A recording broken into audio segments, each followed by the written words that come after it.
कहानी की शुरुआत जॉडी और उसके बॉयफ्रेंड से होती है। दोनों गैस स्टेशन के स्टोर को लूटने पहुंचते हैं। उनके पास गन भी थी जिससे वो कैशियर को धमकाते हैं। कैशियर डर के मारे जितना पैसा था उसके पास वो उन्हें दे देता है। तभी जॉडी को स्टोर में एक पुराना सेफ दिखाई देता है। वो कैशियर से कहती है कि उसे वो सेफ खोलना होगा। कैशियर कहता है कि वो सेफ खोल सकता है लेकिन जो अंदर है वो देखकर जॉडी सहन नहीं कर पाएगी। ये सुनकर जॉडी गुस्से में कैशियर को गोली मार देती है। यहीं पर यह दृश्य खत्म हो जाता है। दूसरी ओर समंथा नाम की एक लड़की दिखाई देती है।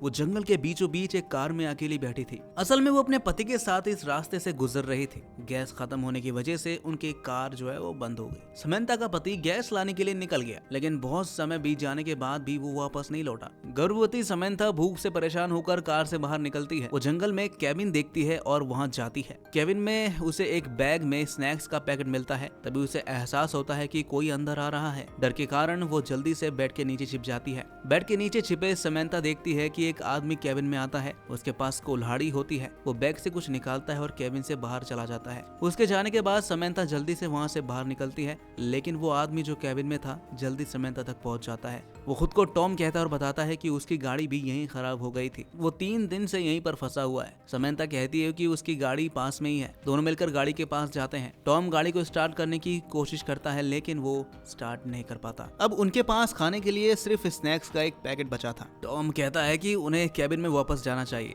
लेकिन समंथा मना कर देती है। वो कहती है कि वो यहीं पर अपने पति का इंतजार करेगी। रात गहरी होने लगती है और ठंड भी बढ़ने लगती है। टॉम समंथा को समझाता है कि इतनी ठंड में वो कार में बच नहीं पाएगी। वो कहता है कि उन्हें कैबिन में वापस जाना होगा। वो कार से ब्लैंकेट उठाते हैं और कैबिन लौट आते हैं। समंथा को अपने पति की चिंता सताने लगती है क्योंकि उसके पास ठंड से बचने के लिए कुछ भी नहीं है। वो टॉम को बताती है कि वो प्रेग्नेंट है और ज्यादा चल नहीं सकती थी, इसलिए उसके पति ने उसे कार में रहने को कहा और खुद गैस लाने के लिए चला गया। टॉम बताता है कि उसकी गाड़ी पास में ही है। वो कहता है कि अगले दिन वो उसकी गाड़ी से गैस निकालकर समंथा की गाड़ी में डाल देंगे। तभी समंथा देखती है कि कैबिन में पानी है। वो खुश होकर कहती है कि कम से कम उनके पास पीने का पानी तो है। टॉम बताता है कि वो पानी पास की नदी से लाया था लेकिन जब वो दोबारा गया तो उसे कोई नदी नहीं मिली। ये सुनकर समंथा घबरा जाती है। दोनों कैबिन में रात बिताते हैं। सुबह टॉम अपनी गाड़ी के पास जाता है और इस दौरान कैबिन में अकेली बैठी समंथा को बाहर से कुछ आवाजें सुनाई देती है। वो बाहर जाकर देखती है तो वहाँ एक बेहोश लड़की पड़ी थी।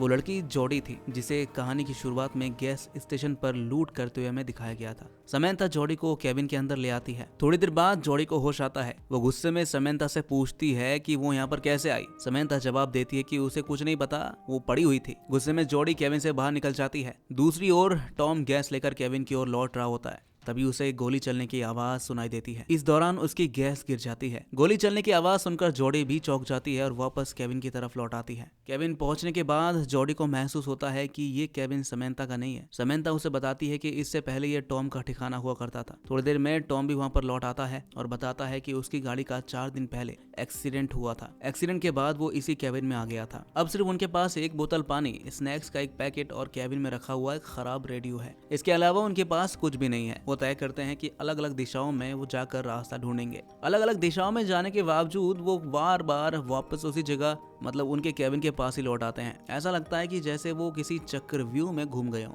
जब समंथा और जॉडी कैबिन में होती है तो जॉडी समंथा को बताती है कि वो वर्जीनिया में रहती थी और अपने पति के साथ हमशेर जा रही थी। ये सुनकर समंथा हैरान रह जाती है और पूछती है कि अगर जॉडी वर्जीनिया में रहती है और हमशहर जा रही थी तो वो विस्कॉन्सिन में कैसे पहुंच गई। जॉडी भी इस सवाल का जवाब नहीं दे पाती। थोड़ी देर बाद टॉम उनके पास आता है और बताता है कि वो साउथ डकोटा में है। ये सुनकर समंथा और जॉडी दोनों हैरान रह जाती हैं। ये तीनों अलग अलग राज्यों से हैं जो एक दूसरे के रूट पे नहीं पड़ते। अगली सुबह तीनों तय करते हैं कि वो साथ में आगे बढ़ेंगे। वो सड़क की बजाय विपरीत दिशा में चलते हैं और काफी दूर जाकर जमीन के नीचे एक बंकर पाते हैं। बंकर में उन्हें खाने पीने का सामान और कुछ रोड मैप्स मिलते हैं। मैप्स देखकर उन्हें एहसास होता है कि वो शायद पोलैंड में है। बंकर में बैठकर तीनों अपनी अपनी जिंदगी की कहानियां शेयर करते हैं। जॉडी बताती है कि उसके माता पिता अब इस दुनिया में नहीं है। उसके पिता युद्ध में शहीद हो गए थे और उसकी माँ उसे जन्म देते ही गुजर गई थी। समंथा बताती है कि उसके पिता एक जर्मन सोल्जर थे जो एयर स्ट्राइक में मारे गए थे। उनकी मौत के बाद उसकी माँ ने दूसरी शादी कर ली। वो अपने पति एडम का जिक्र करती है जो 4 दिन से लापता है। टॉम अपनी कहानी शेयर करता है और बताता है कि उसका कोई है ही नहीं। उसने अपना बचपन अनाथालय में बिताया। ये सुनकर तीनों इमोशनल हो जाते हैं। बंकर से खाना और जरूरत सामान लेकर वो वापस ऊपर आते हैं और आगे बढ़ने की कोशिश करते हैं, लेकिन थोड़ी देर में वो फिर उसी केविन के पास पहुंच जाते हैं। अब तक उन्हें समझ में आ चुका था कि यहाँ से निकल पाना आसान नहीं है। समंथा को जॉडी के पास बहुत सारे पैसे मिलते हैं। जॉडी बताती है कि उसने ये पैसे गैस स्टेशन पर रॉबरी के दौरान चुराए थे, लेकिन समंथा कहती है कि ये नकली है क्योंकि इन पैसों पर 1984 लिखा हुआ है। समंथा नकली पैसों को देखकर कहती है कि ये मुमकिन नहीं है क्योंकि भविष्य के पैसे अभी से कैसे छप सकते हैं। जॉडी जवाब देती है कि ये 1985 का साल है और ये पैसे एक साल पहले छपे थे। समंथा उसे बताती है कि ये 1985 का नहीं बल्कि 1962 का है। इसी साल टॉम कहता है कि ये ना तो 1962 का है और ना ही 1985 का, बल्कि ये तो 2011 का है। अब तीनों को एहसास होता है कि वो अलग अलग समय में है और किसी अजीब समय चक्र में फंस गए हैं। तभी केबिन के बाहर से गोलियों की आवाज आती है। तीनों बाहर देखते हैं तो वहाँ एक जर्मन सोल्जर खड़ा था। उन्हें लगता है कि वो उनकी मदद करेगा, लेकिन वो उन्हें बंदी बना लेता है। जर्मन सोल्जर केबिन में रखे पुराने रेडियो को ठीक करने की कोशिश करता है ताकि वो अपने साथियों को संपर्क कर सके। टॉम को एहसास होता है कि ये सब वर्ल्ड वॉर के समय में हो रहा है और वो 1940 के दशक में पहुंच गए हैं। समंथा को शक हो जाता है कि टॉम ने ही उन्हें टाइम ट्रेवल करके यहाँ बुलाया है, लेकिन टॉम कहता है कि 2011 भी इतना विकसित नहीं हुआ कि उस समय वो टाइम ट्रेवल कर सके। सोल्जर को इंग्लिश समझने में दिक्कत होती है क्योंकि उसे केवल जर्मन भाषा ही आती थी। समंथा को थोड़ी बहुत जर्मन आती है जिससे वो सोल्जर से कन्वर्सेशन कर पाती है। अगली सुबह सोल्जर टॉम को बाहर ले जाता है और उसे एक पेड़ से बांध देता है। केबिन के अंदर वो जॉडी के गले में एक लॉकेट देखता है और उससे पूछता है कि ये कहाँ से आया। जॉडी बताती है कि ये उसकी माँ की है। समंथा जब लॉकेट देखती है तो बताती है कि उसके पास भी ऐसा ही लॉकेट है। इसके अलावा जर्मन सोल्जर के पास भी ऐसा एक लॉकेट था जिसमें एक महिला की तस्वीर थी। समंथा उस तस्वीर को पहचानती है और कहती है कि ये उसकी माँ है। जॉडी बताती है ये उसकी दादी है।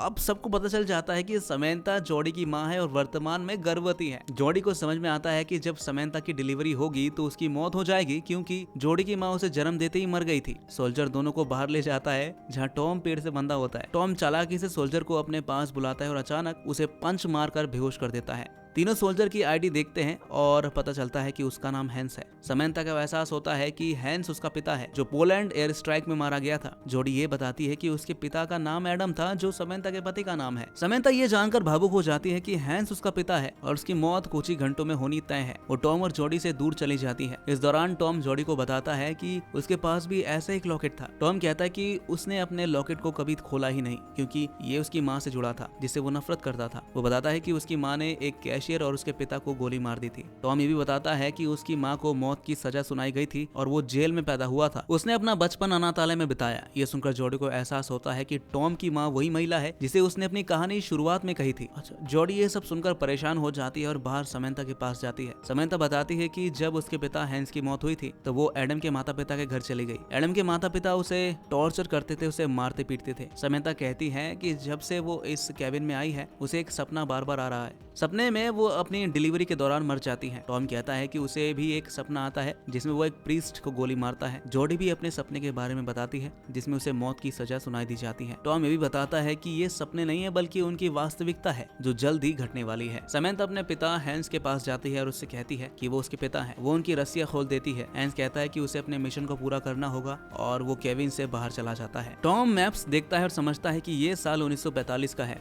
वो बताता है कि आज वही दिन है जब हैंस की मौत होनी है। टॉम कहता है कि अगर वो हैंस को बचा ले तो उनका भविष्य बदल सकता है। टॉम, समंथा और जॉडी हैंस को रोकने के लिए उसके पीछे जाते हैं, लेकिन हैंस अपने मिशन पर डटा रहता है और उन पर गन पॉइंट कर देता है। हैंस टॉम पर गोली चलाता है लेकिन जॉडी बीच में आ जाती है। गोली जॉडी को लगती है और वो घायल होकर गिर जाती है। टॉम समंथा से कहता है कि जॉडी को मरने से बचाना होगा क्योंकि अगर जॉडी मर गई तो उसका अस्तित्व भी खत्म हो जाएगा। टॉम हैंस का पीछा करने लगता है। हैंस और टॉम भागते भागते फिर से उसी केबिन के पास पहुंच जाते हैं। हैंस टॉम पर गन पॉइंट करता है और गोली चला देता है, लेकिन जैसे ही जॉडी की मौत होती है टॉम अपने आप गायब हो जाता है। जॉडी की मौत से समंथा पूरी तरह टूट जाती है। वो अपने पिता हैंस के पास जाती है और उसे सब कुछ समझाने की कोशिश करती है। हैंस ने अपने आंखों से टॉम को गायब होते हुए देखा था, इसलिए वो समंथा की बात पर यकीन करने लगता है। समंथा और हैंस बंकर की तरफ भागते हैं। इसी बीच एयर स्ट्राइक शुरू हो जाती है। भागते समय समंथा गिर जाती है और बेहोश हो जाती है। हैंस उसे उठाकर बंकर के अंदर ले आता है। हैंस की जान बच जाती है। जैसे ये होता है समय रेखा पूरी तरह बदल जाती है। समंथा और जॉडी दोनों की बॉडी गायब हो जाती है। कहानी वापस आ जाती है जहाँ से शुरू हुई थी। ये 1985 का साल है। जॉडी उसी गैस स्टेशन के स्टोर में जाती है जहाँ उसने रॉबरी की थी। वो स्टोर कीपर से पूछती है क्या हम पहले मिल चुके हैं। स्टोर कीपर जवाब देता है कि इस जगह का प्रभाव ही ऐसा है जिससे हर किसी को लगता है कि वो यहाँ पहले आ चुका है। इस नई समय रेखा में सब कुछ बदल चुका है। जॉडी